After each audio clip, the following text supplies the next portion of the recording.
వరకు తగ్గించు. మన ఆరాధనల కొరకు యోహాను సువార్త 8వ అధ్యాయంలో యోహాను సువార్త 8వ అధ్యాయంలో ఒక వచనాన్ని మనం చదువుకుంటాం. యోహాను సువార్త 8వ అధ్యాయము 31 నుండి 33 వరకు 3 వచనాలు కలిసి చదువుకుందాం. యోహాను సువార్త 8వ అధ్యాయము 31, 32, 33 ఈ 3 వచనాలు మనము ప్రార్థనాపూర్వకంగా కలిసి చదువుకుంటాం.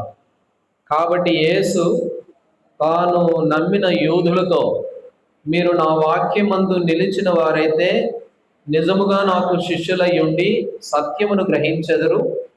అప్పుడు సత్యము మిమ్మును స్వతంత్రులుగా చేయునని చెప్పగా, వారు మేము అబ్రహాము సంతానము, మేము ఎన్నడూను ఎవరికి దాసులమై ఉండలేదే, మీరు స్వతంత్రులుగా చేయబడుదరని ఏల చెప్పుచున్నావని ఆయనతో అనిరి. దేవుడి వాక్యాన్ని మన కొరకు ఆశీర్వదించును గాక. ఇక్కడ మనం గమనిస్తాము, ఆగస్టు 15 మనందరికీ, మన దేశానికి స్వతంత్రం వచ్చినటువంటి రోజు. మన దేశానికి స్వతంత్రం వచ్చిన రోజు ఆగస్టు 15. అయితే స్వతంత్రం రాకమునుపు మనం ఎలాంటి వారంగా ఉన్నాము అని అంటే, బ్రిటిష్ వాళ్ళకి బానిసలుగా ఉన్నాం, దాసులుగా ఉన్నాం. అయితే కొంతమంది మహానుభావులు కొన్ని త్యాగాలు అవన్నీ చేసి మన దేశానికి ఆగస్టు 15న స్వతంత్రం తీసుకుని వచ్చారు. కాబట్టి ఇప్పుడు మనమంతా ఎవరు అంటే స్వతంత్రులం. ఇప్పుడు దాసులం కాము, మనం స్వతంత్రం. అయితే యేసు ప్రభువారు ఉన్న దినాలలో అప్పుడు యేసు ప్రభువారు కూడా ఆయన దగ్గరకు వచ్చిన వారితో మాట్లాడి ఏమన్నాడంటే, మీరు నా వాక్యమందు నిలబడితే మీరు సత్యాన్ని గ్రహిస్తారు, నాకు శిష్యులై ఉంటారు. అంతేకాదు, మీరు నా వాక్యమందు నిలబడి సత్యాన్ని గ్రహిస్తే ఆ సత్యము మిమ్మల్ని స్వతంత్రులుగా చేస్తుంది అని అనగానే వారికి వెంటనే డౌట్ వచ్చింది. మేము శ్రేష్టమైన అబ్రహాము కుమారులం కదా, అబ్రహాము విశ్వాసులకు తండ్రి, మేము ఆయన సంతానము, దేవుని ప్రజలు, మేము ఎవరికి కూడా దాసులుగా ఉండలేదే, ఏనేంటి స్వతంత్రులు అవుతారు, నన్ను నమ్మితే నా దగ్గరకు వస్తే మీరు స్వతంత్రంగా ఉంటారు అని అంటున్నాడు. మేము ఇంతవరకు ఎవరికి దాసులంగా ఉండలేదే, మేము ఎవరికి దాసులం కాదే, ఇప్పుడు నేను బాగానే ఉన్నామే, మేము ఎవరికి దాసరికం చేయట్లేదే అని వాళ్ళు అనుకున్నారు. అయితే చాలా సందర్భాల్లో దాసులు అయ్యారు. నిర్గమాకాండంలో ఐగుప్తు దేశంలో కానీ, బబులోని దేశంలో కానీ. సరే, ఇప్పుడు రోమా ప్రభుత్వంలో వాళ్ళు ఉన్నారు, అప్పుడు కూడా వారు దాసులే. అయితే వారు అన్నారు, మేము అబ్రహాము సంతానము, మేము ఎవరికి కూడా దాసులమై ఉండలేదు, మేము దాసులం కాము అని వాళ్ళు అనుకుంటున్నారు. లేదు, మీరు దాసులు, నా దగ్గరికి వస్తే మీరు స్వతంత్రులు అవుతారు అని ప్రభువు చెప్పాడు. ఇప్పుడు మనం వాళ్ళతో కాదు, సరే వాళ్ళ సంగతి పక్కన పెడదాం. ఇప్పుడు దేవుడు మనతో కూడా అంటున్నాడు, మీరు స్వతంత్రులు అవుతారు అని దేవుడు మనతో చెప్తూ ఉన్నాడు. ఇప్పుడు మనం అనుకుంటాం, స్వతంత్రం అవడం ఏంటండి, ఆగస్టు 15వ తారీఖు ఎప్పుడో మాకు స్వతంత్రం వచ్చింది, మళ్ళీ ఇప్పుడు స్వతంత్రం రావడం ఏంటి అనే డౌట్ ఇశ్రాయేలుకు వచ్చినట్టు మనకు కూడా వస్తుంది. అయితే యేసుప్రభువు వారు అన్నాడు, మీరు స్వతంత్రులుగా 32వ వచనంలో, అప్పుడు సత్యము మిమ్మును స్వతంత్రులుగా చేయనని చెప్పెను. స్వతంత్రులుగా చేయబడతారు మీరు అని అన్నాడు. ఇప్పుడు మనం స్వతంత్రులమే. ఒకప్పుడు మాత్రం ఎవరమంటే దాసులమే. ఒకప్పుడు మనం దాసులం. ఎవరెవరికి దాసులము, ఎలాగ మనం దాసులము అనేది ఒక 2-3 విషయాలు దేవుని వాక్యంలో మనం చూస్తాం. గలతీయులకు రాసిన పత్రిక 4వ అధ్యాయం. గలతీయులకు రాసిన పత్రిక 4వ అధ్యాయంలో చూడండి, ఒక చక్కటి మాట అక్కడ రాయబడి ఉంది. గలతీయులకు రాసిన పత్రిక 4:8 వచనం చదవండి. 8వ వచనం, ఆ కాలమందైతే మీరు దేవుని ఎరగని వారై నిజమునకు దేవుళ్ళు కాని వారికి దాసులయ్యుంటిరి గాని.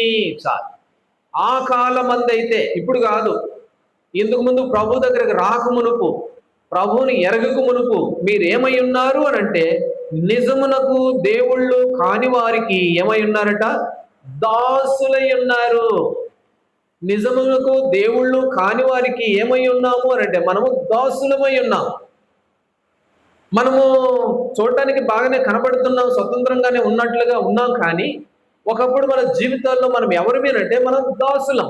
ఎవరికి దాసులం అని అంటే, నిజమునకు దేవుళ్ళు కాని వారందరికీ కూడా మనం ఏమైపోయామంటే దాసులమైపోయాం, దాసులమయ్యాం. రోమీలకు రాసిన పత్రికలో, రోమీలకు రాసిన పత్రిక 1వ అధ్యాయము 25వ వచనం. రోమ 1:25. అట్టి వారు దేవుని సత్యమును అసత్యమునకు మార్చి సృష్టికర్తకు ప్రతిగా సృష్టమును పూజించి సేవించిరి. కాబట్టి గతంలో సృష్టికర్తను పక్కన పెట్టి సృష్టమును పూజిస్తూ వచ్చాం. సృష్టికర్త అంటే కలుగు చేసిన ఆయన, కలుగు చేసిన ఆయన పక్కన పెట్టి మనం కలుగు చేసుకుంటూ వచ్చాం. మన చేతులుగా మనము సృష్టించుకొని వారికి మనం పూజిస్తూ, వారికి మొక్కుతూ, వారికి మనం ఏమై ఉన్నామంటే దాసులమై ఉన్నాము. వారికి మనం దాసులంగా ఉండిపోయాం. ఒకప్పుడు మనము ఎవరమంటే, ఆ కాలం అయితే నిజం దేవుణ్ణి ఎరగని వారము, ప్రభువుని ఎరగని వారము. అయితే మిగిలిన వారందరికీ కూడా సృష్టికర్తను పక్కన పెట్టి సృష్టానికి ఏమైపోయాడో దాసులమైపోయాం. మనం అందరం దాసులమే. ఇప్పుడంటే స్వతంత్రం వచ్చింది, కానీ అప్పుడైతే మనం అంతా కూడా దాసులం. కొరింథీయులకు రాసిన పత్రికలో 1 కొరింథీ 12వ అధ్యాయము 1 కొరింథీ 12 2వ వచనంలో ఒక మాట ఉంటుంది. 2వ వచనం, మీరు అన్యజనులై ఉన్నప్పుడు మోగ విగ్రహములను ఆరాధించుటకు ఎటు పడినా అటు నడిపింపబడితిరి. అది ఎటు పడితే అటు నడిపించబడ్డాం. ఒకప్పుడు మోగ విగ్రహములకు ఎటు పడితే అటు నడిపించబడి పూజ చేస్తూ వచ్చాం. ఎటు పడితే అటు అంటే, లింగ సముద్రంలో మా అమ్మోళ్ళ ఊరిలో ఊరి మధ్యలో సెంటర్లో ఒక గుడి ఉంటుంది. ఒక గుడి ఉంది. ఆ గుడి ఏంటో కాదు, మా తాతోళ్ళకి తెలిసి ఆయన, మా తాతోళ్ళకి తెలిసిన ఆయన, అంటే మా తాత వయసు ఆయన ఏం చేసేవాడంటే, ఆ లింగ సముద్రం అనేది మండలం, చుట్టుపక్కల అన్నీ కూడా ఇంకా అక్కడికి రావాల్సిందే ఏ వస్తువు కావాలన్నా. అప్పుడు డాక్టర్లు లేరు కదా. ఆయన తిరుమాను శెట్టి కోటయ్య ఆయన పేరు. ఆయన దగ్గరకు వచ్చేవాళ్ళు అందరూ. ఆయన పాముకి తేలుకి మందు పెట్టేవాడు. నేను మొన్న కటింగ్ చేయించుకుంటూ చూస్తూ ఉన్నా అటువైపు. ఒక గమేళ్ళలో ఇసుక పోసుకొని ఆ ఇసుకని ఇంత ప్యాకెట్లు చేసి అమ్ముతూ ఉన్నారు ఆ సమాధి కాడ. ఆ కోటయ్య అనే ఆయన ఎవరు వచ్చినా సరే వాళ్ళకి పాము మందు తేలు మందు పెట్టేవాడు. ఒక దినాన్ని ఆయన చచ్చిపోయాడు. అప్పుడు కొంతమంది ఆయన బ్రతుకున్నప్పుడు వచ్చి, అయ్యా నేను పామును కొట్టాను, అది తప్పించుకున్నది, నాకు భయం వేస్తుందంటే, అట్టయితే ఇసుక తీసుకొని పోరా, ఇసుక తీసుకొని పోయి పొలంలో చల్లుకో, ఇంకా పాము రాదులే పో అనేవాడు. అదే వాడికి అయిపోయింది అందరికి. తర్వాత ఆయన చచ్చిపోయాడు, ముసలోడు అయిపోయాడు, చచ్చిపోయాడు. సమాధి కూడా చేశారు అక్కడ. ఆ సమాధి దగ్గర ఇప్పుడు వందల మంది జనాలు రావడం, సమాధి చుట్టూ తిరగడం, అక్కడ ఉన్న ఇసుక తీసుకొని పోవడం, చల్లుకోవడం. అందుకనే కొరింథీయులకు రాసిన పత్రిక 12:2లో ఎటు పడితే అటు ఏం చేయబడ్డామంట? నడిపించబడ్డాం. ఇక్కడ కూడా మాసారంలో కూడా ఆయన ఎవరు, ఆయన పేరు ఏదో ఉంది, మాసారం, మీకు తెలిసే ఉండదు, ముసలాయన. ఆయన కూడా మొన్నటి దాకా మన మధ్య తిరిగిన ఆయనే. ఇప్పుడు ఏమైపోయాడంటే ఎటు పడితే అటు నడిపించబడ్డాం. నిజానికి దేవుళ్ళు కాని వారికి మ్రొక్కుతూ వచ్చాం. ఇది ఎక్కడ నేర్చుకున్నాం చెప్పండి? ఎక్కడ నేర్చుకున్నాము? అపవాద దగ్గర నేర్చుకున్నాం. వాడు చెప్పాడు ఆ మాట. ఏమన్నాడు? ఆదికాండం 3వ అధ్యాయంలో, ఈ పండు తినండి, మీరు ఎట్టవుతారు, మీరు దేవతల్లాగా అయిపోతారని అన్నాడు. దేవతల్లాగా అయిపోతారని కానీ ఇంకా అది నమ్మేసి మనుషులు పట్టుకొని, మనుషులు పట్టుకొని సృష్టికర్తను పక్కన పెట్టి సృష్టమునకు ఏమైపోయామంటే మనము దాసులమైపోయాం. ఎటు వడితటు నడిపించబడ్డాం. కాబట్టి మనం దాసులు. మనం అనుకుంటాం, లేదు నేను దాసుడు కాదండి, ఫలానా 80 సంవత్సరాల క్రితం మా దేశానికి స్వతంత్రం వచ్చింది, అప్పటి నుంచి నేను స్వతంత్రుడినే అని అంటానికి లేదు. ఆ కాలం అయితే మనం ఎవరిమి అంటే దేవుని పక్కన పెట్టి దాసులం అయిపోయాం. కాబట్టి ఎటు పడితే అటు నడిపించబడ్డాం. ఎవరు పెడితే వారిని సృష్టమును మొక్కుతూ చతుస్పాద జంతువులకి వాటిని పూజ చేస్తూ మనం ఏమైపోయామంటే మనం దాసులమై ఉన్నాం. యెహెజ్కేలు గ్రంథం 28వ అధ్యాయం. యెహెజ్కేలు గ్రంథం 28వ అధ్యాయము 2వ వచనం చదవండి. 2వ వచనం, నరపుత్రుడా, తూరు అధిపతితో ఇలాగూ ప్రకటింపుము, ప్రభువుకు యెహోవా సెలవిచ్చినదేమనగా, గర్విష్ఠుడవై నేనొక దేవతనైనట్టు సముద్రము మధ్యను నేను ఆశీనుడనని నీవు అనుకొనుచున్నావు. నీవు దేవుడు కాక మానవుడు అయ్యుండియు. నువ్వు ఎవరంటే మానవుడివే. అయితే నువ్వేమనుకుంటున్నావు? నువ్వు గర్విష్ఠమైపోయి, మానవుడు గర్విష్ఠమైపోయి, నేను చాలా మంచివాడిని, నేను ఆ వైద్యం చేస్తా, ఈ వైద్యం చేస్తా, నా దగ్గర చాలా మంది వస్తున్నారు కాబట్టి నేను ఎవరినంటే దేవుణ్ణి అని అపవాది అట్లా మోసగించాడు. అయితే దేవుడు అంటున్నాడు, నీవొక మానవుడివే, నీవు దేవుడు కావు, నీవొక మానవుడివే. అయితే ఈనాడు మనం ఏం చేసామంటే మానవులను పట్టుకొని దేవుడు అని చెప్పి వాళ్ళకి దాసరికం చేసి దాసులమైపోయి మనం జీవించిన వారు. కాబట్టి మనము దాసులంగా ఉన్నాము. ఐగుప్తుని గురించి ఒక మాట అన్నాడు. యెషయా గ్రంథం 31వ అధ్యాయం 3వ వచనం. యెషయా గ్రంథం 31:3 వచనం. ఐగుప్తీయులు మనుషులే గాని దేవుడు కారు. చాలు, వారు మనుషులే కాబట్టి వాళ్ళు దేవుడు కారు. అయితే వాళ్ళకి మనం ఏం చేసామంటే వాళ్ళే దేవుడు అని చెప్పి, నువ్వే దేవుడు అని చెప్పి వారికి ఏమైపోయాడు? దాసులం అయిపోయాం, దాసరికం చేశాం. అందుకనే దేవుడు అంటున్నాడు, నీవు దాసుడవు. ఒకప్పుడు మనం ఎవరమంట? మనము దాసులు. అయితే ఇప్పుడు ఏం చేయబడ్డాం? ఆ దాసత్వంలో నుంచి పేతురు రాసిన మొదటి పత్రిక 2వ అధ్యాయం, పేతురు రాసిన మొదటి పత్రిక 2వ అధ్యాయము 25వ వచనం.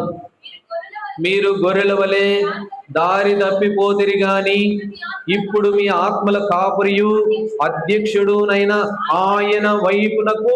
ఒకప్పుడు దారి తప్పిపోయారు, దారి తెలియక బానిసలుగా, దాసులుగా, వారికి చతుస్పాద జంతువులకి, మనుషులకి, వారందరూ మొక్కి పూజించి మీరు దాసులైపోయారు.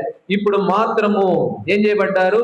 ఆత్మల కాపురైన అధ్యక్షుడైన ప్రభువైన యేసుక్రీస్తు వారికి, సృష్టికర్త అయిన దేవునికి వైపునకు ఇప్పుడు ఏం చేయబడ్డారంట? మనము మళ్ళించబడ్డాం. ఇప్పుడు మనం స్వతంత్రం. ఇంతకుముందు స్వతంత్రం కాము. ఇంతకుముందు ఎవరమాట? మనము దాసులు. ఇంకో మాట కూడా చదవండి. అపోస్తుల కార్యములు 14వ అధ్యాయము, అపోస్తుల కార్యములు 14వ అధ్యాయము 15వ వచనం. అయ్యలారా, మీరు ఎందుకు ఇలాగూ చేయుచున్నారు? మేము కూడా మీ స్వభావం వంటి స్వభావం గల నరులమే. ఈ వ్యర్థమైన వాటిని విడిచిపెట్టి ఆకాశమును, భూమిని, సముద్రమును, వాటిలో ఉండు సమస్తమును సృజించిన జీవం గల ఆ దేవుని వైపు. ఆయన ఎవరు? వీళ్ళు ఆ రోజుల్లో పౌలపోస్తులు వారి కాలంలో శిష్యులు వాళ్ళు కొన్ని అద్భుతాలు చేస్తే వీళ్ళే దేవుళ్ళు అని చెప్పి వాళ్ళకు మొక్కుతా ఉంటే వాళ్ళు అన్నారు అన్నమాట, కాదు, మేము మనుషులమే, మేము మీలాంటి వాళ్ళమే, మీలాంటి సామాన్యులమే. దేవుడిచ్చిన శక్తితో ఏదో వాక్యం చెబుతున్నాం అంతే, దేవుడిచ్చిన జ్ఞానంతో ఏదో పరిచర్య చేస్తున్నాం, మేము మీలాంటి వాళ్ళమే. అయితే దేవుడు ఎవరు అంటే భూమిని, ఆకాశమును, అందులో ఉన్న సమస్తమును కలుగు చేసిన జీవం కలిగిన దేవుడు. చచ్చిపోయినోడు కాదు, జీవం కలిగిన ఆయన వైపు తిరగండి, ఆయన వైపు మళ్ళండి అని చెప్పి. అది ఈనాడు మనం కూడా ఒకప్పుడు దాసులుగా ఉన్నాం, నిజమునకు దేవుళ్ళు కాని వారికి దాసులుగా ఉన్నాం, ఎటు పడితట్టు నడిపించబడ్డాం, మనుషులు పట్టుకొని దేవుడా నువ్వే అని చెప్పి మనుషులు పూజించాం. ఇప్పుడు మాత్రము దేవుని, జీవం కలిగిన దేవుని వైపునకు మనం మళ్ళించబడ్డాం. అందుకు ప్రభువును ఆరాధించాలి. ప్రభువును ఆరాధించడానికి ముఖ్య కారణం ఏంటి అంటే, ప్రభువా, నేను నా జీవితంలో నేను ఒకప్పుడు దాసుడిగా ఉన్నాను, నాకు స్వతంత్రం లేదు, నేను దాసుడినే. దాసుడి పని ఏంటి చెప్పండి? యజమానుడు ఎటు చెప్తాడు చేయాల్సిందే. అటు పోరంటే పోవాలా, రమ్మంటే రావాలా. దాసుడికి స్వతంత్రం ఉండదు, దాసుడు సొంత నిర్ణయం తీసుకోవడానికి లేదు. కాబట్టి ఎటు పడితట్టు నడిపించబడ్డాము. ఇప్పుడు మాత్రము ప్రభువు ద్వారా ఆ గొప్ప స్వతంత్రతలోనికి మనం తీసుకొని రాబడ్డాం. ఇది మన జీవితంలో గొప్ప ఆశీర్వాదం, దేవుడిచ్చిన గొప్ప మేలు. ఈ మేలుకై దేవుణ్ణి మనం ఆరాధించి స్తుతించవలసిన వారంగా మనం ఉన్నాం. రెండవదిగా రోమీయులకు రాసిన పత్రిక 6వ అధ్యాయం, రోమీయులకు రాసిన పత్రిక 6వ అధ్యాయము 18వ వచనం చదవండి. పాపము నుండి విమోచింపబడి నీతికి దాసులైతిరి, ఇందుకు దేవునికి స్తోత్రము.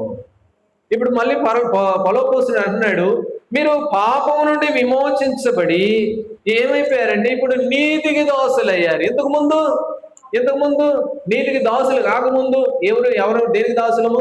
పాపమునకు దాసులం. ఆ మాట కూడా ఉంది యోహాను సువార్త 8:34 యోహాను సువార్త 8:34 పాపం చేయు ప్రతివాడు పాపమునకు దాసుడు. మనం పాపమునకు దాసులం ఒకప్పుడు. ఇప్పుడైతే దేవుని దాసులం, దేవుని దగ్గరికి వచ్చాలే కానీ ఒకప్పుడు మన జీవితంలో పాపమునకు దాసులం. రోమీయులకు రాసిన పత్రిక 6:16 చదవండి. 16 లోబడుటకు దేనికి మిమ్ముని మీరు దాసులుగా అప్పగించుకుందురో అది చావు నిమిత్తం పాపమునికే గాని నీతి నిమిత్తం విధేయతకే గాని మీరు దేనికి లోబడుదురో దానికే దాసులు. నువ్వు దేనికి లోబడతావో దానికే దాసుడు. ఒకప్పుడు మనం దేనికి లోబడ్డా అంటే పాపమునకు లోబడ్డాం, పాపమునకు దాసులం. మనం స్వతంత్రంగా పాపమునకు దాసులంగా ఉంటూ పాపం వల్ల వచ్చు జీతం మరణం అని దేవుడు వాక్యం రాయబడి ఉంటే ఆ మరణముకు, ఆ నరకమునకు లేక ఆ శిక్షకు మనం పాత్రుడు. ఇప్పుడైతే ఏమి చేయబడ్డామంట? మనము పాపం నుండి విమోచింపబడి నీతికి దాసులమైపోయాము. ఇప్పుడు నీతికి మనం ఎవరమే అంటే దాసులం. ఒకప్పుడు ఏమాత్రం కూడా పాపమునకు దాసులంగానే, నీతికి దూరంగానే మనం జీవిస్తూ ఉన్నటువంటి ఎఫెసీయులకు రాసిన పత్రిక 6వ అధ్యాయము ఎఫెసీ 6:6 చదవండి. 6 మనుషులను పెట్టువారు చేయనట్లు కంటికి కనబడుటకే కాక క్రీస్తు దాసులమని ఎరిగి. ఇప్పుడు మనం ఎవరమంటే క్రీస్తు దాసులము. ఇంతకుముందు పాపమునకు దాసులం, ఇప్పుడు ప్రభువైన యేసు క్రీస్తు వారికి దాసులం. దేవుని దాసులంగా చేయబడ్డాం. అందుకనే మన దేవుని మనం ఘనపరిచి ఆరాధించాలి. పాపమునకు దాసులంగా ఉన్నవారు, పాపం వల్ల వచ్చే జీతము నరకము, దానికి వెళ్లాల్సిన మనల్ని ఇప్పుడు విమోచించబడి, పాపం నుండి విమోచించబడి నీతికి దాసులైపోయి ఇప్పుడు ప్రభు అన్నాడు క్రీస్తు దాసులు మీరు. మనమంతా ఎవరమాట? దేవుని దాసులు. చదవండి పేతురు రాసిన మొదటి పత్రిక 2వ అధ్యాయము 16 పేతురు రాసిన మొదటి పత్రిక 2:16 స్వతంత్రులయ్యుండి దుష్టత్వను కప్పబెట్టుటకు వినియోగపరచగా దేవుని దాసులమని. క్రీస్తు దాసులము, దేవుని దాసులము. మనమంతా దేవుని దాసులం. మనల్ని దేవుని దాసులుగా చేయడం కొరకు ఫిలిప్పీయులకు రాసిన పత్రిక 2:7 ప్రభువైన యేసు క్రీస్తు వారు ఆయన దేవాది దేవుడయ్యుండి కూడా, ఆయన గొప్పవాడయ్యుండి కూడా తనను తాను తగ్గించుకొని తనను తాను విధేయత చూపి ఏం చేశాడు? 7వ మనుషుని రూపం ధరించి, దాసుని స్వరూపం ధరించి తనను తానే తగ్గించుకున్నాడు. మన దాసత్వం నుండి విడిపించేందుకు కొరకు యేసు ప్రభువారు మానవుడిగా దాసుని స్వరూపం ధరించాడు. తనను తాను తగ్గించుకున్నాడు, విధేయత చూపాడు, లోబడ్డాడు. నిజంగా ఎంత గొప్ప ప్రేమ! ప్రభా, పాపం నుండి నన్ను విమోచించి నీ కుమారుడిగా, నీకు దాసుడిగా నన్ను చేసుకున్నావు. నీ ప్రేమకు ఏమి ఇవ్వగలను? నీకు ఏమిచ్చి నీ రుణాన్ని తీర్చగలను? కొరింథీయులకు రాసిన పత్రిక 1 కొరింథీ 7వ అధ్యాయము 22 1 కొరింథీ 7:22 చదవండి. 7వ అధ్యాయము. ప్రభువునందు పిలువబడిన దాసుడు ప్రభువు వలన స్వాతంత్రము పొందినవాడు. చాలు. ప్రభువు వలన ఏం పొందామంటే మనము స్వతంత్రం పొందాం. దేవుని ద్వారా స్వతంత్రం వచ్చింది. దేవుని ద్వారా దేవుని దాసులం అయిపోయాం. అందుకనే రెండవదిగా దేవుని ఆరాధించవలసిన వారంగా ఉన్నాం. మొట్టమొదటిగా ప్రభు అన్నాడు, ప్రభువుని దగ్గరికి వస్తే మీరు నా మాట వింటే, నా వాక్యమందు నిలబడితే సత్యం తెలుసుకుంటారు, ఆ సత్యం మిమ్మల్ని స్వతంత్రులు చేస్తుంది అంటే వాళ్ళు ఏమన్నారు? లేదు ప్రభువా, మేము ఎవరికి దాసులంగా లేము, మేము మొదటి నుంచి స్వతంత్రులమే అని అన్నారు. లేదు, మీరు దాసులేరు ప్రభు అన్నాడు. ఆ దాసత్వం ఏంటో 2 విషయాలు మనం చూసాం. ఒకటి, ఒకప్పుడు నిజంనకు దేవుళ్ళు కాని వారికి ఏమై ఉన్నామంట? మనము దాసులమయ్యాం. మనుషులను పట్టుకొని నువ్వే దేవుడు అని చెప్పి సాగిలు పడ్డాం. కాబట్టి ఎటు పడినట్టు తిప్పబడ్డాం. అక్కడికి పోమంటే అక్కడికి పోయాం, ఇక్కడికి పోమంటే ఇక్కడికి పోయాం, అది చేయమంటే ఇది చేసాం, ఏమైనా చేసాం. కాబట్టి మనం ఎవరిమేనంటే ఒకప్పుడు మనుషులకు దాసులం. దేవుడు వారి నుంచి మనల్ని తప్పించాడు. ఆ దాసత్వం నుండి మనల్ని విడిపించి మనకు స్వతంత్రం ఇచ్చాడు. రెండవది, పాపమునకు దాసులం. పాపమునకు దాసులమైన మనల్ని దేవుని దాసులుగా దేవుడు చేశాడు. ఆయన దాసులుగా చేస్తున్నాడు. అందుకొరకు యేసు ప్రభువు వారే దాసుడైపోయాడు. మనల్ని పాపం నుండి విమోచించడం కొరకు ఆయనే దాసుల స్వరూపం ధరించాడు. దాసుడైపోయి లోకానికి వచ్చి 33.5 సంవత్సరాలు శిలువలో మన కొరకే చనిపోయినటువంటి దేవుడు. కాబట్టి ఇప్పుడు మనం ఎవరి మీరంటే రెండవదిగా స్వతంత్రులము, ప్రభువు వలన వచ్చిన స్వతంత్రం. మూడో విషయానికి వెళ్దాం. ఇర్మియా గ్రంథము 10వ అధ్యాయం. ఇర్మియా గ్రంథము 10వ అధ్యాయంలో మూడవదిగా మనం ఎవరికి దాసులంగా ఉన్నాము అని అంటే మూడవ లేదా రెండవ వచనం మూడవ వచనం చదవండి. జనముల ఆచారములు వ్యర్థములు, అడవిలోనొకడు చెట్లు నరకనట్లు అది నరకబడును. అది పనివాడు గొడ్డలతో చేసిన పని, వెండి బంగారం చేత పనివారు దానిని. ఐదవ వచనం చదవండి. అవి తాడి చెట్టు వలె తిన్నగా ఉన్నవి, అవి పలకవు, నడవనేరవు కనుక వాటిని మోయవలసి వచ్చును. వాటికి భయపడుకుడి, అవి హాని చేయనేరువు, మేలు చేయటి వాటి వలన కాదు. ఇక్కడ మనం చూస్తాము మూడవదిగా జనముల ఆచారములకు మనం దాసులం. ఒకప్పుడు జనముల ఆచారములకు దాసులం. ఆ ఆచారాల గురించి దేవుని వాక్యం సెలవిస్తుంది. అవి మంచి చేయవు, చెడు చేయవు, వాటికి ఎందుకు భయపడతారు మీరు అని అంటున్నాడు. అవి మంచి చేయవు, చెడు చేయవు, ఎందుకు రా తుమ్ముకు భయపడతావు? శుక్రవారం వస్తే ప్రయాణం చేయకుండా ఎందుకు రా భయపడతావు? మంగళవారం వస్తే ఎందుకు అంత భయం నీకు? అవి హాని చేయవు, అవి మంచి చేయవు, చెడు చేయవు. అమావాస్య వచ్చిందా, అది దానివల్ల ఏం కాదు. ఎందుకు అనవసరంగా వాటికి దాసుడు అయిపోయావు? కాబట్టి చాలా మంది జీవితాలలో దాసులైపోయారు. ఏమేం దాసులు అంటే వారు దేవుళ్ళు కాని వారికి దాసులయ్యారు. వాటి నుంచి దేవుడు తప్పించాడు. రెండవది, పాపమునకు దాసులయ్యారు. ప్రభువే దాసుడిగా వచ్చి మనల్ని విడిపించాడు. మూడవది, దేనికి దాసులము అనంటే జనముల ఆచారములకు దాసులు. జనముల ఆచారములకు మనం ఏమైపోయాం? ఒకప్పుడు దాసులం అయిపోయాం. కాబట్టి జనముల ఆచారములకు దాసులుగా ఉన్న మనల్ని ప్రభు తప్పించాడు, విమోచించాడు. ఇంకా కొంతమంది తప్పించబడలా, ఇంకా కొంతమంది ఆ దాసత్వంలోనే ఉన్నారు, ఆ దాసులుగానే కొనసాగుతూ ఉన్నారు. మొన్న ఈ మధ్య మన అన్న చెప్పాడు, నేను లేను ఆ సమయానికి. అన్న ఇక్కడికి వచ్చాడు మందిరానికి. ఏమన్నా మందిరానికి వచ్చావు అని అంటే, మా వాళ్ళు ప్రభుని నమ్ముకున్నారు, పెళ్లికి ముహూర్తం చూసుకోవడానికి వస్తే నేను ఎందుకు ఆడికి వెళ్ళడం అని నేను మందిరానికి వచ్చాను అని అన్నాడు. అన్న పెళ్లికి ముహూర్తం చూసుకోవడానికి వచ్చారంట. ఇక్కడ ఒక వాళ్ళు ఉండాలి ముహూర్తం చెప్పేవాడు. ఎవరు అంటే ప్రభు బిడ్డలు. మొన్న ఈ మధ్య ఇంకొక బ్రదర్ నాకు వచ్చి పెళ్లి కార్డు ఇచ్చిపోయాడు. పెళ్లి కార్డు ఇస్తే ఆ పెళ్లికి 4 మూల 4 పసుపు, ఆ పెళ్లి కార్డు లోపల అక్షంతలు. ఇప్పుడు నేను వాటిని దాచిపెట్టుకొని రేపు పెళ్లికి పోయి ఆ అక్షంతలు ఆయన మీద వేయాల. ఏమిటి అని అంటే జనముల ఆచారములు. వాటికి ఏమైపోయారంటే దాసులైపోయి ఉన్నారు. ప్రభు ఏమో మన దాసత్వం నుండి మనం విమోచించడం కొరకు ఆయనే దాసుడైపోయి దిగి వస్తే మనం ఇంకా దాసులంగానే ఉన్నాం. అందుకని ఇక్కడ అంటాడు ఇర్మియా గ్రంథంలో, వాటిని అభ్యసించొద్దు, వాటికి దాసత్వం చేయొద్దు, అవి మంచి చేయవు, చెడు చేయవు, ఇంకెందుకు భయపడతావు? కాబట్టి స్వతంత్రం ఇచ్చాను, నేను నీకు స్వతంత్రం ఇచ్చాను. అయితే ఇంకా ఏం చేస్తున్నాడంటే జనముల ఆచారములకు చాలా మంది దాసులుగానే ఉన్నారు. హోషేయ గ్రంథం 7వ అధ్యాయము 8వ వచనం. హోషేయ గ్రంథం 7వ అధ్యాయము 8వ వచనం. 7, 8. 8వ వచనం. ఎఫ్రాయిము అన్య జనులతో కలిసిపోయిను, ఎఫ్రాయిము ఎవరును త్రిప్పివేయని అప్పము వంటి వాడు. ఎఫ్రాయిము దేవునికి ముద్దు బిడ్డ, ఎఫ్రాయిము దేవుని కుమారుడు. ఎఫ్రాయిము నా ముద్దు బిడ్డ అని అన్నాడు ప్రభు. ఇష్టమైన కుమారుడు ఎఫ్రాయిము. అయితే ఎఫ్రాయిము ఏమైపోయాడంటే ఇప్పుడు అన్యజనులతో కలిసిపోయాడు. అన్యజనులతో కలిసిపోయి అన్యజనులు సహవాసం చేశాడు. ఆ మాట కూడా ఉంది కీర్తనల గ్రంథంలో. రండి, కీర్తనల గ్రంథము 106వ అధ్యాయము 35వ వచనం. కీర్తనల గ్రంథం 106:35.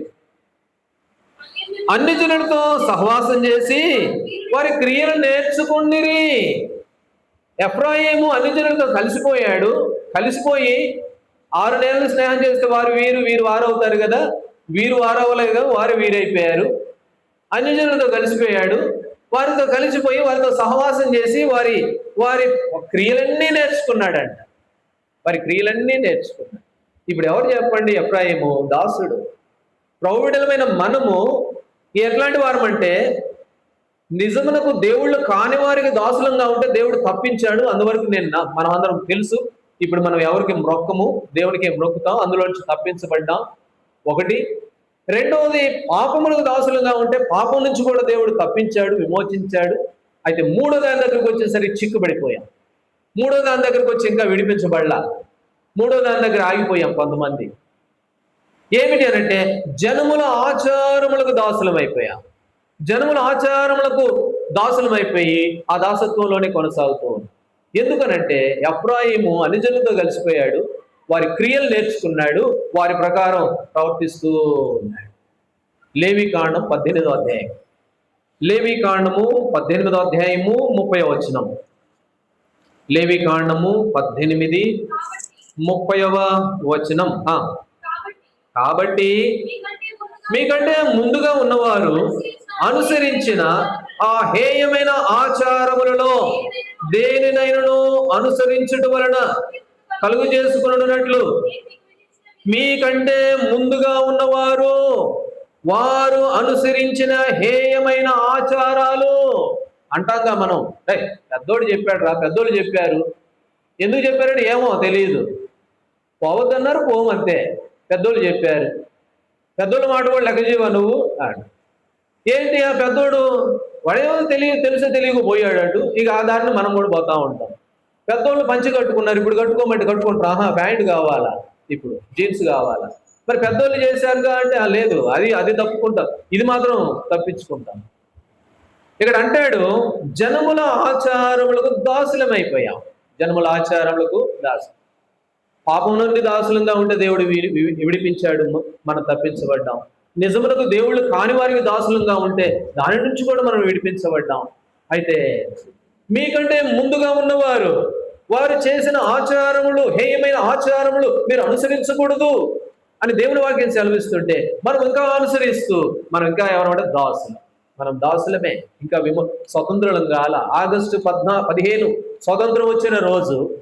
అయితే ఈ స్వతంత్ర విషయంలో ఇక్కడ మాత్రం మనం ఇంకా బంధించబడే ఉన్నాం. ఇది హెచ్చరిక వర్తమానం కాదులే కానీ అయినా తీసుకోవచ్చు, మంచిదే. ఇక్కడ అన్నాడు, మీకంటే ముందుగా ఉన్నవారు వారు అనుసరించిన హేయమైన ఆచారం. లేవీకాండము 20వ అధ్యాయము 23వ వచనం. లేవీకాండము 20వ అధ్యాయము 23వ వచనం. నేను మీ ఎదుట నుండి వెళ్ళగొట్టుచున్న జనముల ఆచారములను బట్టి నడుచుకునకూడదు, క్రియలన్నీ చేసిరి కనుక నాకు వాళ్ళంటే ఇష్టం లేదు. ఎవరు? జనముల ఆచారములు చేసిన వారు. కాబట్టి నేను వారిని అసహ్యపడుతున్నాను, నాకు ఇష్టం లేదు. వాళ్ళని బట్టి మీరు నడవద్దు, వారిని బట్టి నడవద్దు అని అంటే వారిని బట్టే నడుస్తాం మనం. మన ముందున్న వాళ్ళు ఎట చేశారో అటు చేస్తాం మనం. కాబట్టి ఆ పెళ్లి చేసి ఆయన ఒక్కడే ఉండడు కానీ అంతే, మిగతా అందరూ ఉండాల్సిందే, మిగతా అన్నీ జరగాల్సిందే. పేరుకి ఆ రోజు మాత్రం ఏదో ప్రార్థన దగ్గరకు వచ్చి కూర్చుంటాం, మిగతా అంతా ఆచారాలే. ఆచారాలు లేనిది కుదరదు. ఏమిటి అని అంటే మనం ఇంకా దాసులమే, మనకి ఇంకా స్వతంత్రం రాలా, మనం ఇంకా స్వతంత్రం కాలా. ప్రభువు స్వతంత్రులుగా మనల్ని చేయడం కొరకు ఆయన దాసుడైపోయాడు. ఫిలిప్పీ 2:7 ఆయన మానవుడిగా వచ్చి దాసుడైపోయి ఎన్ని శ్రమలు పొందుతూ వచ్చాడు, ఎన్ని కష్టములు పడ్డాడు, సిలువలో ఎందుకు మరణించాడంటే మనల్ని దాసత్వంలో విడిపించాలని, మన దాసత్వంలో నుంచి మనల్ని మళ్లించాలని. అయితే మనం ఎలాంటి వారంగా ఉన్నామంటే జనముల ఆచారముల దగ్గర దాసులంగానే ఉన్నాం. ఆగస్టు 15 ఇంకా రాలా, మనకి ఇంకా రాలా. ఏ కారణం అంటే మనం ఇంకా దాసులమే, స్వతంత్రం ఎక్కడయ్యాం. అందుకని ఇక్కడ అంటాడు, రండి ఎజ్రా గ్రంథం 9వ అధ్యాయం. ఎజ్రా గ్రంథము 9వ అధ్యాయము 2వ వచనం చదవండి. ఎజ్రా 9:2. వారి కుమార్తెలను పెళ్లి చేసుకొనుచు తమ కుమారులను తీసుకొనుచు పరిశుద్ధ సంతతిగా ఉండవలసిన తాము ఆ దేశపు జనులతో కలుసుకొనిన వారై, పరిశుద్ధ సంతతిగా ఉండాల్సిన వారు ఏమైపోయారంట? ఆ జనులతో కలిసిపోయారు. అన్ని జనులతో కలిసిపోయి వారి క్రియలు నేర్చుకున్నారు. పరిశుద్ధ సంతతిగా ఉండాల్సిన తాము ఏమైపోయారంటే వారు జన్ముల ఆచారములకు దాసులైపోయారు. జన్ముల ఆచారములకు దాసులు. ప్రభు దేవునికి స్తోత్రం. నేను చెప్పగలను ఈ మాట, నేను చెప్తాను ధైర్యంగా ఈ మాట. నా దేవుడు నన్ను ఇట్టి దాసత్వం నుండి దేవుడు నన్ను తప్పించాడు. ధైర్యంగా చెప్పగలను, ఖచ్చితంగా చెప్పగలను. నా ప్రభు నన్ను నిజమునకు దేవుళ్ళు కాని వారికి ఒకప్పుడు నేను దాసుడిగా ఉంటేని దేవుడు నన్ను అందులో నుంచి తప్పించాడు. దేవుడికి స్తోత్రం.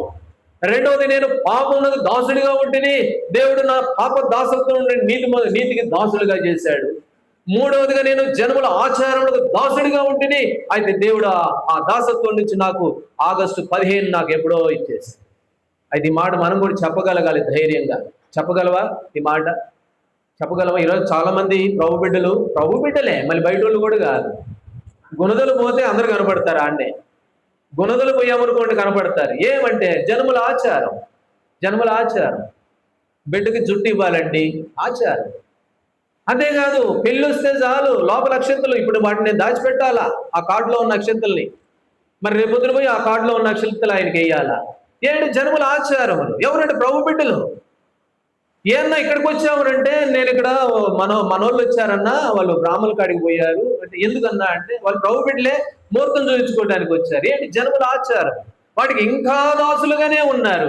అందుకని ఇంకా స్వతంత్రం చాలా మందికి రాదు. ఎవరికి? చాలా మందికి స్వతంత్రం ఇంకా రాదు.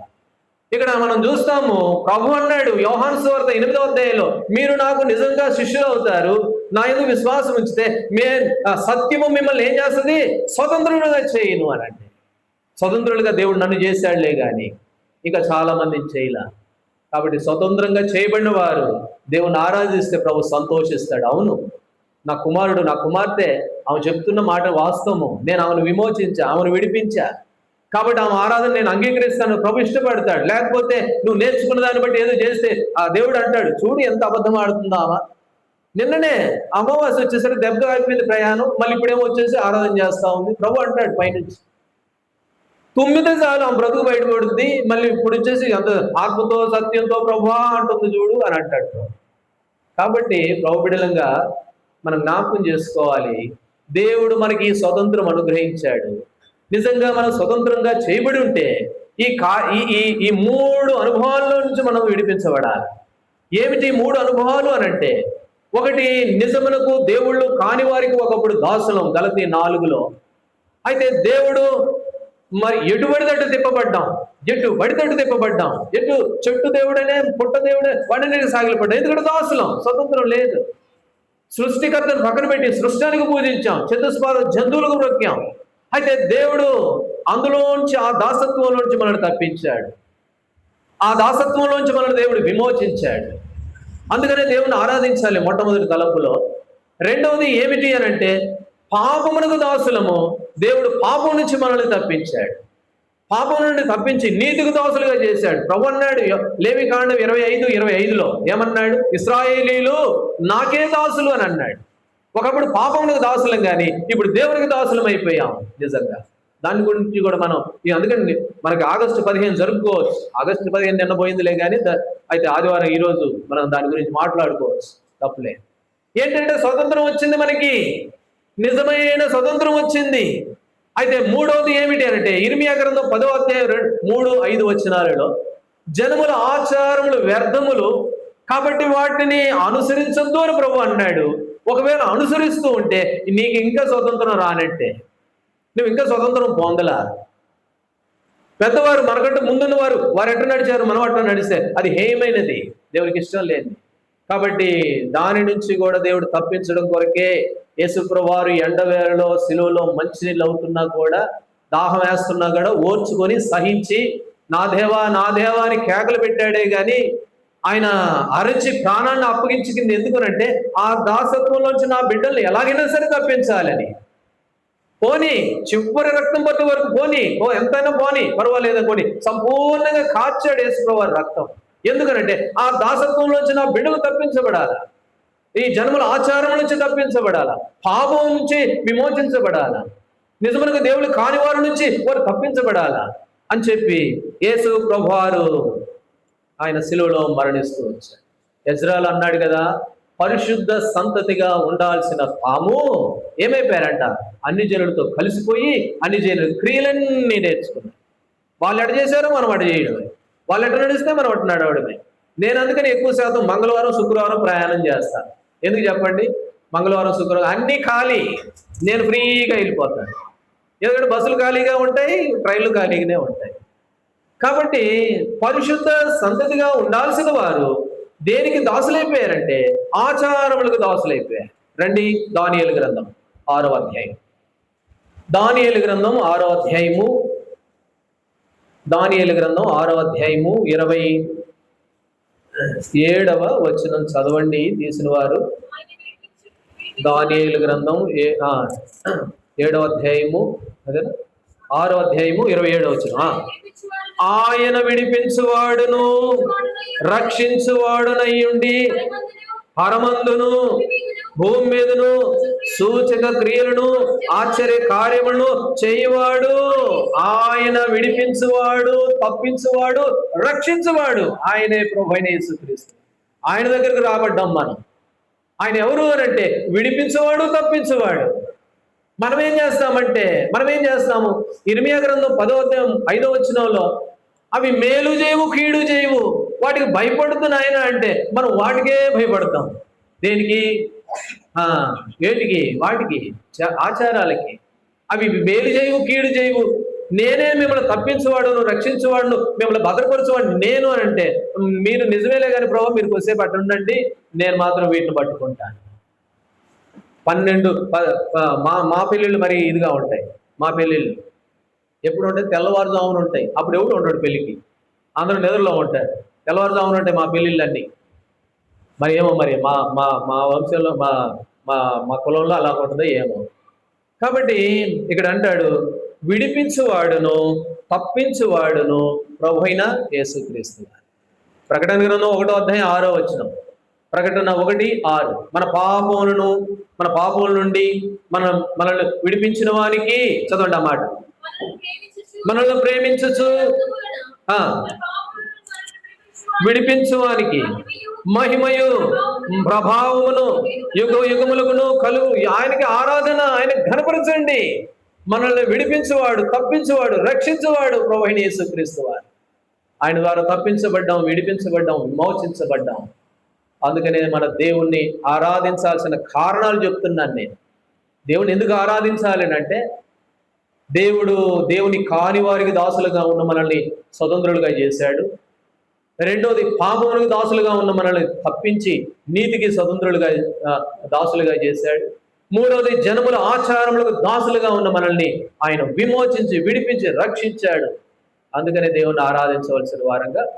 సరే, మరొక మాట, గలతీయులకు రాసిన పత్రిక 5వ అధ్యాయము, గలతీ 5:1 వచ్చింది.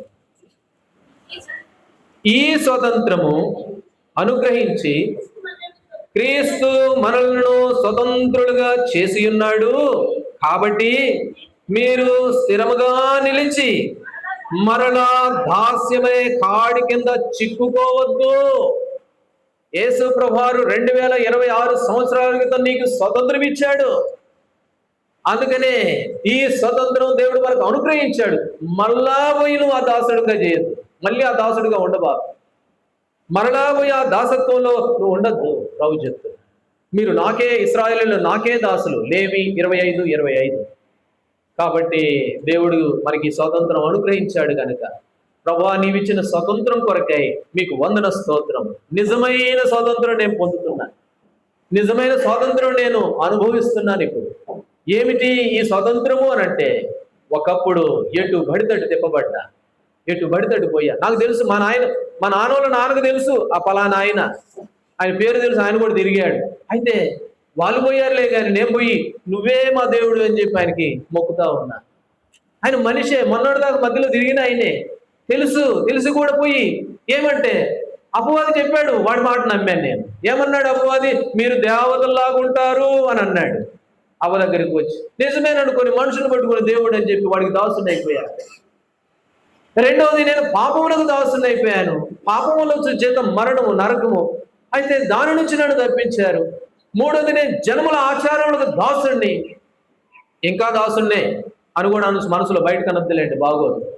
మనసులో అనుకోండి, ఇంకా దాసుండే ప్రభావ క్షమించాలని. కాబట్టి వాటి నుంచి కూడా దేవుడు తప్పించాడు. వాటి నుంచి తప్పించడం కొరకే ఈ లోకానికి యేసు ప్రభువారు నీ కొరకు నా కొరకు వచ్చాడు. అందుకని అన్నాడు, అవి మంచి చేయవు, చెడు చేయవు, వాటికి భయపడకండి, వాటిని అనుసరించకండి అని ప్రభువు. కాబట్టి 3 విధాలుగా దేవుడు మనల్ని తప్పించాడు. 3 విధాల దాసత్వంలో ఉన్న మనల్ని స్వతంత్రులుగా చేశాడు. ఆగస్టు 15 స్వతంత్ర దినోత్సవం. అయితే అది భౌతికంగా ఏదో వచ్చిందని అనుకుంటాం, వాస్తవంగా ఇంకా చాలా మంది దాసులే. ప్రభుని ఎరగని వారు ఇంకా చాలా మంది దాసులుగానే ఉన్నారు. చాలా మంది పాపమునకు పట్టబడి ఇంకా దాసులుగానే ఉన్నారు. ఇంకా కొంతమంది అయితే తెలియక జన్మల ఆచారంలో వాటికి దాసులుగా ఊడిగం చేసే వాళ్ళు ఉన్నారు. అందుకనే ప్రభు అన్నాడు, ప్రభు ఈ స్వాతంత్రం మనకి ఇచ్చాడు. ఇక్కడున్న నీకు నాకు ఈ స్వాతంత్రంలోకి తీసుకురావాలి. దేవా, నీవిచ్చిన స్వాతంత్రం కొరకై నీకు వందన స్తోత్రం. నీవే గనక ఈ స్వతంత్రం నాకు ఇవ్వకపోతే నేను ఇంకా దాసుడిగానే ఉండేవాడును, నేను ఇంకా దాసత్వంలోనే కొనసాగేవాడను. ఏదో స్వతంత్రం వచ్చిందని ఏదో స్వీట్లు పంచుకున్నానులే కానీ వాస్తవమైన స్వాతంత్రం ఇంకా పొందినవాడిని కాను. అయితే నిజమైన స్వాతంత్రం నాకు ఇచ్చారు ప్రభు. అందుకని మీకు వందన స్తోత్రం. నాకు నిజమైన స్వాతంత్రం ఇవ్వడం కొరకు మీరు స్వతంత్రాన్ని కోల్పోయారు.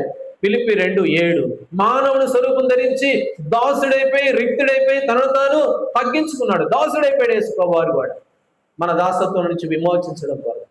అందుకని మీ ప్రేమను జ్ఞాపకం చేసుకుని మిమ్మల్ని ఆరాధిస్తున్నా, ఘనపరుస్తున్నాను అని చెప్పి ప్రభుకి కృతజ్ఞతాస్తుతులు చెల్లించవలసిన వారంగా ఉన్నాం. ఇది ఆత్మతో సత్యంతో ఆరాధించడం అంటే. ప్రభుని ఆరాధించడం అని అంటే ప్రభుకి కృతజ్ఞతాస్తుతులు చెల్లించడమే. 10 మంది కుష్ఠరోగులు వచ్చారు, బాగుపడ్డారు. 9 మంది వెళ్ళిపోయారు. వాళ్ళలో ఒకడు వెనక తిరిగి వస్తే అప్పుడు అన్నాడు ప్రభు, 10 మంది కదా శుద్ధులైంది, ఒకడు వచ్చావంటే వాడొక్కడికి కృతజ్ఞత ఉంది, మిగతా వాళ్ళు మర్చిపోయారు. కాబట్టి కృతజ్ఞత కలిగి, దేవా నీవిచ్చిన 3 విధాల స్వాతంత్రం కొరకై కృతజ్ఞతతో మిమ్మల్ని నా హృదయాన్ని మీకు సమర్పిస్తున్నానని చెప్పి ప్రభువును ఆరాధించవలసిన వారంగా ఉన్నాం. దేవుడు ఆ విధంగా మనందరికీ సహాయపడునుగా. మనము కొంత సమయము దేవుణ్ణి ఆరాధించే వారంగా ఉంటాం, కొంత సమయం ప్రభువును ఆరాధిస్తాం.